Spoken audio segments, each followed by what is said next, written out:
आप मुसलमान बैकग्राउंड से हैं और आप इस्लामिक फेथ के ऊपर यकीन रखते हैं। याद दिलाऊंगा कि इस थ्री डायमेंशनल स्पेस में जिसमें आप और मैं एग्जिस्ट करते हैं और आपके मुताबिक उस फोर्थ डायमेंशन के खुदा को जो कि टाइम और स्पेस के मावरा है उस द क्रिएटर डिबेट, एक पोस्टमार्टम। नमस्कार दोस्तों, आज का वीडियो थोड़ा अलग है, थोड़ा तीखा है और बहुत ज़रूरी भी, क्योंकि आज हम बात करेंगे एक ऐसे इंसान की जो ना सिर्फ इस्लामी सोच को चुनौती देता है, बल्कि उन सवालों को उठाता है जिनसे मौलवी, स्कॉलर और धार्मिक संस्थान अक्सर भागते हैं। मैं बात कर रहा हूँ ओवैस इकबाल की, एक पाकिस्तानी एक्स मुस्लिम, या यूं कहिए कि एक आत्मचिंतक एथीइस्ट की। ओवैस इकबाल अक्सर उन लोगों से डिबेट करते हैं जो इस्लाम के एक बहुत छोटे, सीमित से घेरे में ही सोच पाते हैं। जैसे ही कोई इंसान उस घेरे से बाहर निकले, वो न केवल उस दायरे से बल्कि खुद इस्लाम से भी बाहर हो जाता है। और यही तो इस्लाम की सबसे बड़ी विडंबना है। कोई भी मुसलमान कुरान और इस्लाम के घेरे से बाहर खड़ा होकर कोई सवाल नहीं पूछ सकता। उसे हर हाल में उसी दायरे में रहकर आंख बंद करके बस मानना होता है। यहाँ न तर्क है, न सवाल की इजाज़त, न फ्री विल, न आत्मविचार। और यही कारण है कि मुझे चैट जीपीटी जैसी एआई से जब मैं डिबेट करता हूँ तो मुझे ऐसा लगता है मानो मैं किसी आधुनिक मौलाना से बहस कर रहा हूँ। क्योंकि ठीक वैसे ही जैसे पुराने मौलवी साम दाम दंड भेद अपनाते हैं ताकि उनके अनुयायी कभी बाहर न निकल पाएं, वैसे ही ये एआई भी शुरुआत में इस्लाम के पक्ष में रटा रटाया जवाब देने लगता है। इस्लाम में हर मुसलमान को बस कुरान और पैगंबर पर विश्वास रखना है, कोई सवाल नहीं, कोई बहस नहीं, सिर्फ एक अंधी मान्यता जहां सही गलत का कोई मतलब ही नहीं। ये बिल्कुल भेड़ चाल जैसी व्यवस्था है जहां सारी भेड़ें एक ही दिशा में चलती हैं, बिना ये देखे कि रास्ता सही है या नहीं। अब बात करते हैं पाकिस्तानी मुसलमानों की। मैं सभी मुसलमानों की बात नहीं कर रहा, लेकिन खासकर पाकिस्तानी समाज में एक बड़ा तबका ऐसा है जो केवल अंधविश्वास के दम पर इस्लाम को पकड़े हुए है। और वहीं दूसरी तरफ दुनिया भर में जो नई पीढ़ी के मुसलमान हैं, उनके पास सवाल हैं, गहरे, तार्किक और वैध सवाल। लेकिन अफसोस, इस्लाम का कोई भी स्कॉलर, मौलवी या दार्शनिक इन सवालों का तर्कसंगत जवाब नहीं दे पाता। क्योंकि जैसे ही कोई जवाब इंसानियत और विज्ञान की कसौटी पर खरा उतरता है, वो इस्लाम के मूल ढांचे से टकरा जाता है।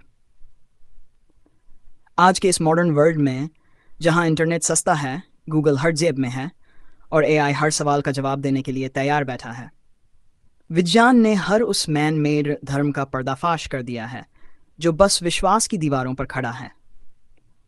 आपने गौर किया होगा, जो लोग आज इस्लाम की सच्चाई छुपाने के लिए डिबेट में उतरते हैं, वही न चाहते हुए भी इस्लाम की असलियत उजागर कर देते हैं। क्योंकि एक्स मुस्लिम्स या एथियस्ट्स कभी अपने मन से नहीं बोलते, वो कुरान और हदीस से ही रेफरेंस लेते हैं, उसका अनुवाद सामने रखते हैं, और लोग खुद समझ जाते हैं कि असल में लिखा क्या है। एआई जैसे चैट जीपीटी से भी आप आम सवाल पूछें तो यह आपको गोलमोल जवाब देगा। लेकिन अगर ओवैस इकबाल की तरह सवालों को स्ट्रक्चर में रखकर बहस करें तो यही एआई भी वो बातें मानने लगता है जिन्हें आप सच कहते हैं। कई ऐसे सवाल हैं जो ओवैस इकबाल ने अपनी डिबेट्स में उठाए हैं, जिनका आज तक कोई भी मुस्लिम स्कॉलर, मौलवी या इमाम जवाब नहीं दे पाया। और अब बात करते हैं आज की डिबेट की। 1 जुलाई दो ओवैस इकबाल का सामना हुआ सायद ओसामा से, और टॉपिक था the creator debate, do we exist out of nothing. जो लोग ओवैस इकबाल को यूट्यूब पर फॉलो करते हैं वो जानते हैं कि वो कोई आम इंसान नहीं, वो एक मीडिया प्रोफेशनल रह चुके हैं और ये विषय उनकी खास पसंद के हैं। लेकिन जो उनसे डिबेट करने आते हैं वो ज़्यादातर कुएं के मेंढक होते हैं, जिनके पास बस कुछ रटे हुए जवाब होते हैं, जैसे कि मैट्रिक क्लास के बच्चे अपने स्लिप्स के कुछ सवाल याद कराते हैं। लेकिन Owais Iqbal out of slips सवाल पूछते हैं, और फिर होता है मौलवियों की स्क्रिप्ट का फेल होना। कुरान कोई समझने की किताब नहीं, बस रटने के लिए दी जाती है। जो समझ गया उसके लिए इस्लाम में ईमान रखना मुश्किल हो जाता है। तो इस वीडियो में मैं करूँगा इस पूरी डिबेट का पोस्टमार्टम, बिना किसी डर के, बिना किसी लाग लपेट के। तो वीडियो को अंत तक देखिए, अपने कमेंट्स ज़रूर दीजिए, और अगर ये बात आपको ज़रूरी लगी हो तो लाइक और सब्सक्राइब ज़रूर कीजिए। Thank you. अब करते हैं पोस्टमार्टम शुरू। गुफ्तगू में कहा कि टाइम और स्पेस के बियॉन्ड आपका क्रिएटर एग्जिस्ट करता है। 3D स्पेस के बाहर से क्रिएटर ने यूनिवर्स कैसे बनाया? अब हम आते हैं डिबेट के उस हिस्से पर जहां ओवैस इकबाल ने एक ऐसा सवाल उठाया जो इस्लाम ही नहीं बल्कि पूरे अब्राहमिक सिस्टम की नींव को हिला देता है। सवाल ये था, अगर ये कहा जाता है कि अल्लाह इस दुनिया को बनाने वाला है, तो सवाल उठता है, अल्लाह 3 डायमेंशनल स्पेस से बाहर खड़ा होकर इस यूनिवर्स को कैसे बना सकता है? क्योंकि जो भी कुछ हमें दिखता है, समझ आता है, वह सब स्पेस और टाइम में ही होता है। लेकिन अल्लाह या ईश्वर अगर इस ब्रह्मांड से बाहर है, तो वो उस जगह से इस पूरे स्पेस टाइम यूनिवर्स में क्रिया कैसे कर सकते हैं? और सबसे दिलचस्प बात यह है कि दुनिया की कोई भी आसमानी किताब, चाहे वो कुरान हो, बाइबल हो या फिर तौरात, ये नहीं बताती कि अल्लाह ने इस कायनात को कैसे बनाया। ना कोई तरीका, ना कोई प्रक्रिया, बस इतना कहा गया कि अल्लाह ने कहा हो जा, और वो हो गया।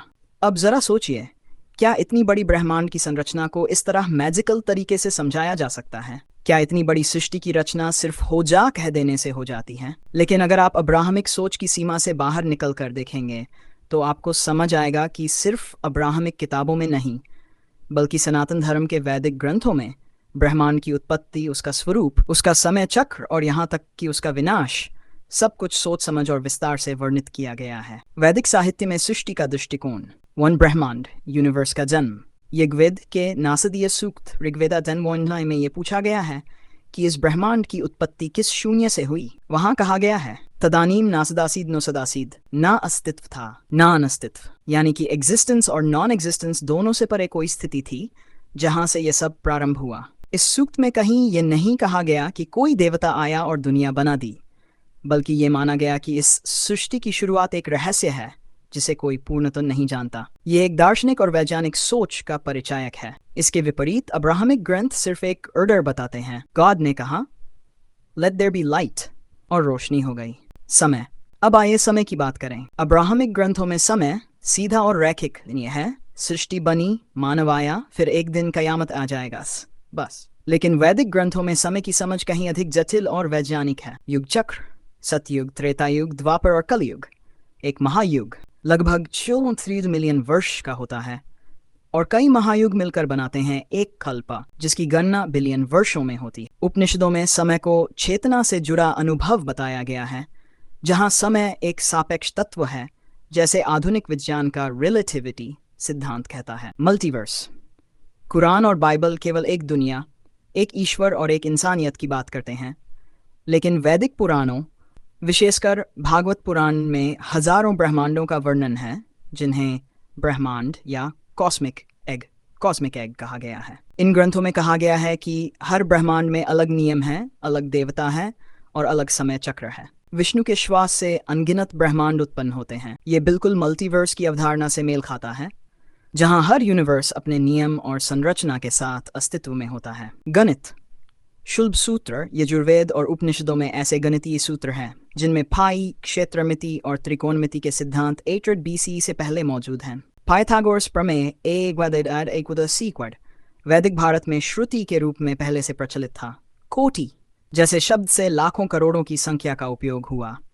अब्राहमिक ग्रंथों में इस तरह की गणितीय गहराई देखने को नहीं मिलती। वेदांग ज्योतिष में ग्रह नक्षत्रों की गति का विवरण, सूर्य सिद्धांत में पृथ्वी की परिधि और उसकी कक्षा की गणना मौजूद है। अथर्ववेद में औषधियाँ, चिकित्सा और शरीर रचना का उल्लेख है। ये सब प्रो वैज्ञानिक सोच को दर्शाते हैं, जो अब्राहमिक ग्रंथों के उल्ट सिर्फ धार्मिक चमत्कारों पर आधारित नहीं है। परमाणु सिद्धांत थ्योरी, न्याय वैशेषिक दर्शन में अणु को पदार्थ का मूल कण बताया गया है, जो इंडिविजिबल है, मोशन में आता है और वस्तुओं की रचना करता है। ये विचार आधुनिक आणविक सिद्धांत से मिलता जुलता है, जबकि कुरान और बाइबल में इस स्तर की गहराई या पदार्थ की रचना पर कोई वैज्ञानिक दृष्टिकोण नहीं मिलता। अब सोचिए, क्या सिर्फ गॉड ने कहा और यूनिवर्स बन गया, इतना कह देने से हमें संतोष हो जाना चाहिए, या हमें भी ओवैस इकबाल की तरह सवाल उठाना चाहिए, सोच को खुला रखना चाहिए और उन ग्रंथों को पढ़ना चाहिए जो केवल धार्मिक नहीं बल्कि दार्शनिक, वैज्ञानिक और ब्रह्मांडीय ज्ञान से भरे हुए हैं? तो इस पोस्टमार्टम के अगले हिस्से में हम और भी ऐसे सवालों का विश्लेषण करेंगे जो न सिर्फ धार्मिक दायरे को चुनौती देते हैं बल्कि वैज्ञानिक चेतना को भी जगाते हैं। टाइम और स्पेस के बियॉन्ड एग्जिस्टेंस पॉसिबल नहीं है। एग्जिस्टेंस जो है वो टाइम स्पेस फैब्रिक का सबसेट है। आप इस वक्त 2025 के कराची में मौजूद हैं। अगर मैं इसे 1925 कर दूंगा तो आप मौजूद नहीं रहेंगे। अगर मैं इसे 2025 का लिस्बन कर दूंगा तो भी आप मौजूद नहीं रहेंगे। तो आपके नजदीक जो क्रिएटर है वो टाइम और स्पेस के फैब्रिक के बियॉन्ड कैसे एग्जिस्ट करता है, क्योंकि एग्जिस्टेंस के लिए टाइम और स्पेस जो है वो एक एसेंशियल फंक्शन है। Usama, postmortem segment 3, Owais Iqbal, time space और सिंगुलैरिटी की वैज्ञानिक भूल। अब आइए बात करते हैं उस बात की जो ओवैस इकबाल लगभग हर डिबेट और पॉडकास्ट में बार बार दोहराते हैं, और वो है उनका प्रिय कथन, टाइम और स्पेस के बाहर कोई एक्सिस्ट नहीं कर सकता। वो बार बार इस वाक्य को दोहराते हैं जैसे ये कोई ब्रह्म वाक्य हो। लेकिन क्या ये वाकई एब्सोल्यूट साइंटिफिक फैक्ट है? नहीं, क्योंकि अगर हम बेसिक साइंस और आइंस्टाइन की रिलेटिविटी थ्योरी को ध्यान से देखें तो हमें समझ आता है कि ओवैस इकबाल खुद ही उस साइंस को नज़रअंदाज कर देते हैं जिसे वो बार बार दूसरों पर थोपते हैं। E=mc, साइंस का मूल नियम अल्बर्ट आइंस्टीन की सबसे प्रसिद्ध थ्योरी है। E=mc². Matter can be converted into energy and energy into matter. Neither is created nor destroyed, only transformed. यानी अगर कोई चीज इस ब्रह्मांड में कुछ समय के लिए भी थी, भले ही वो एक सेकंड का ट्रिलियंथ हिस्सा ही क्यों न हो, तो वो एग्जिस्टेड मानी जाएगी। अब बात आती है सिंगुलैरिटी की। वैज्ञानिक मानते हैं कि बिग बैंग से पहले ब्रह्मांड एक सिंगुलैरिटी में था, यानी अत्यधिक घनत्व और ऊर्जा का एक बिंदु। तो फिर अगर वो बिंदु था तो कुछ न कुछ एक्सिस्ट कर रहा था। ओवैस इकबाल की थ्योरी कि स्पेस और टाइम के बाहर कुछ नहीं हो सकता खुद साइंटिफिक लॉजिक के अनुसार गलत और अधूरी है। Big bang theory. अब बात करें बिग बैंग की, जिसे ओवैस इकबाल और उनके जैसे लोग एब्सोल्यूट सच मानते हैं।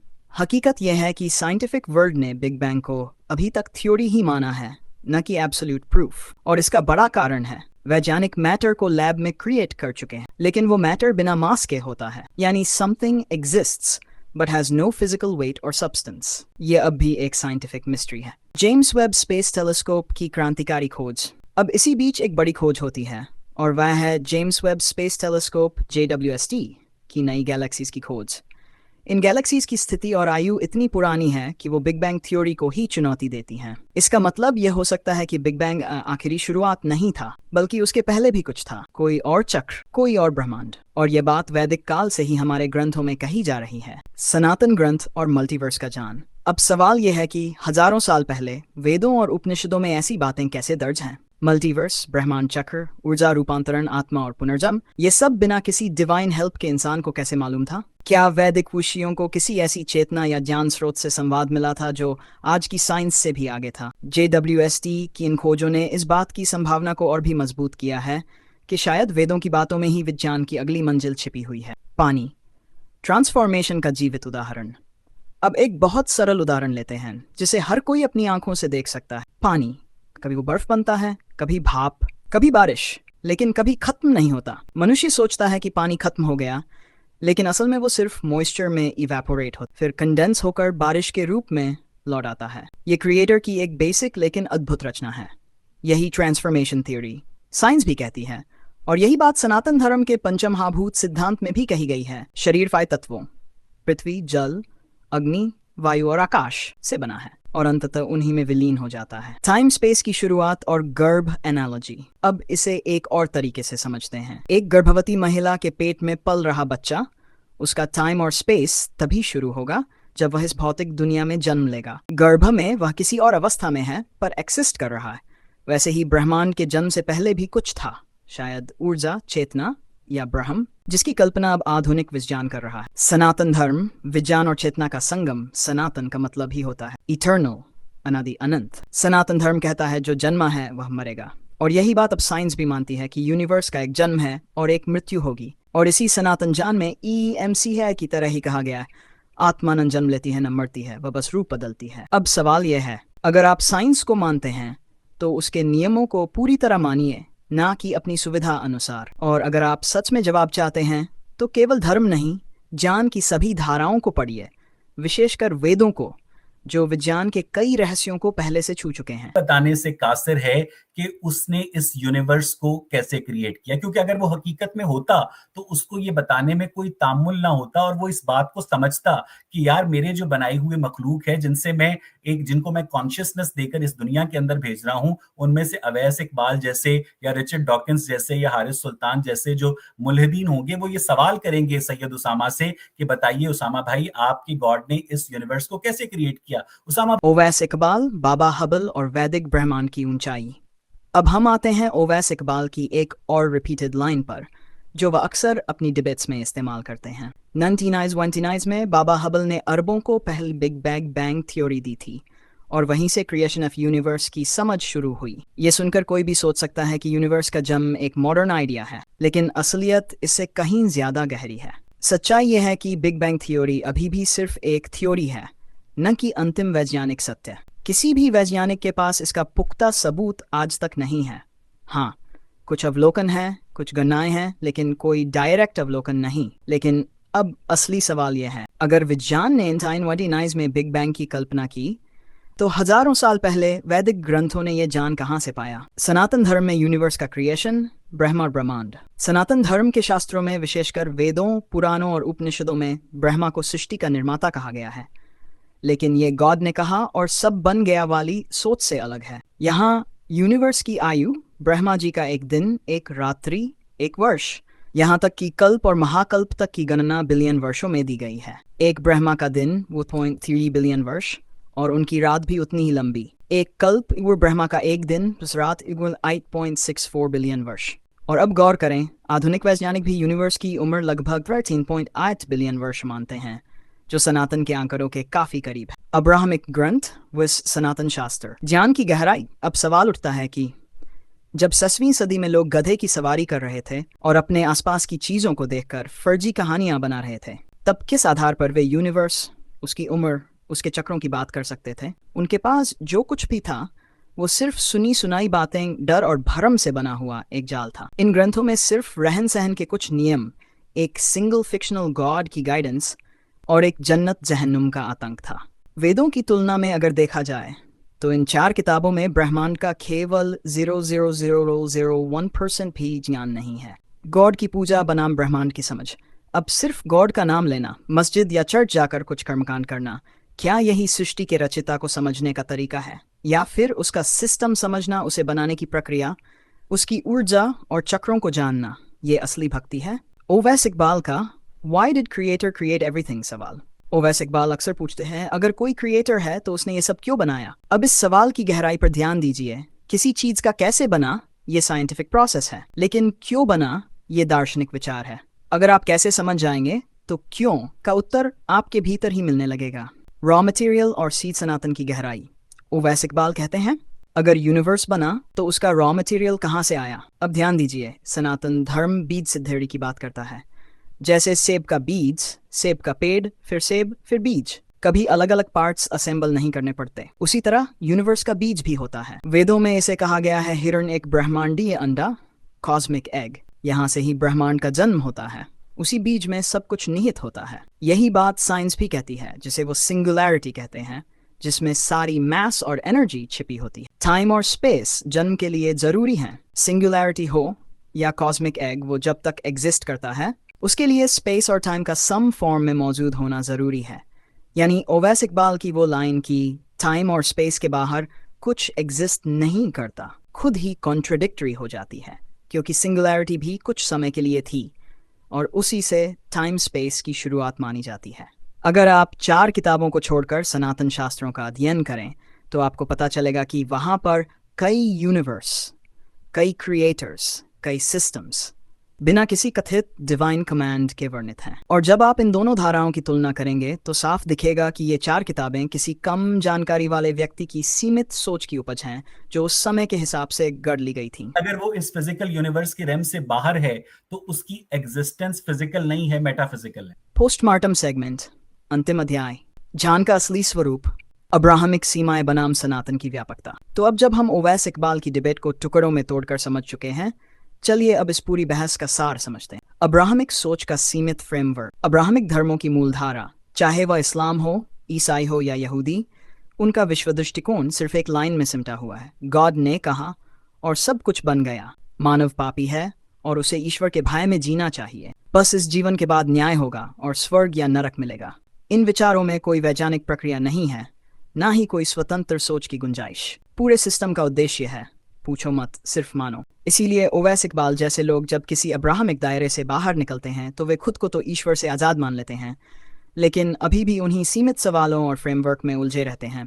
प्रश्न, जान और चेतना की परंपरा। अब जब आप सनातन विचारधारा को देखेंगे तो यहाँ न कोई एक ईश्वर का डर है, न कोई ओनली बुक है, न ही कोई फाइनल जजमेंट डे है। यहाँ तो सवाल पूछना पूजा का एक रूप है। यहाँ तो एक ईशी कहता है, कोई जानता है, शायद नहीं जानता। जिसने ये ब्रह्मांड रचा, क्या वो भी जानता है? यही वो साहस है जो इंसान को एक खोजकर्ता बनाता है, ना कि एक अंधविश्वासी अनुयायी। जब विज्ञान और वैदिक दर्शन मिलते हैं, आप देखें big bang, quantum physics, multiverse, time dilation, ये सब आज के विज्ञान की ऊंचाइयां हैं, लेकिन ये सब हजारों साल पहले उपनिषदों में प्रतीकों में दर्ज हैं। सिंगुलैरिटी, अनादि समय, टाइमलेसनेस बियॉन्ड प्लैंक टाइम, युग चक्र, cyclic time like conformal cyclic cosmology. आत्मा की अमरता, quantum information doesn't get destroyed. 4. God या energy, creator या ब्रह्म।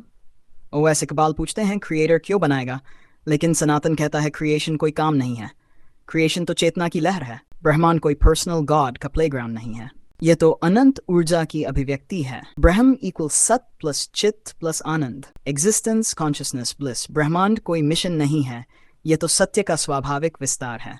अंतिम सवाल, क्या आप तैयार हैं दिमाग की खिड़की खोलने के लिए? दोस्तों, ये बहस ओवैस इकबाल और सैयद ओसामा की नहीं है। ये बहस धर्म और विज्ञान, जान और अंधविश्वास, सीमित सोच और अनंत चेतना के बीच की है। ये लड़ाई किसी किताब की नहीं, ये लड़ाई है उस आंतरिक आवाज की जो पूछना चाहती है, क्या यही सच है? क्या इससे परे भी कुछ है? अब मैं इस वीडियो को यहीं विराम देता हूँ, लेकिन मेरा आखिरी सवाल आपके लिए है, क्या आप तैयार हैं अब्राहमिक सीमाओं से बाहर निकलकर सनातन की अनंत आकाशगंगा में झांकने के लिए? अगर हाँ, तो सवाल पूछते रहिए, खोजते रहिए और खुद को फियर से फेथ की नहीं, ट्रूथ की ओर ले जाइए।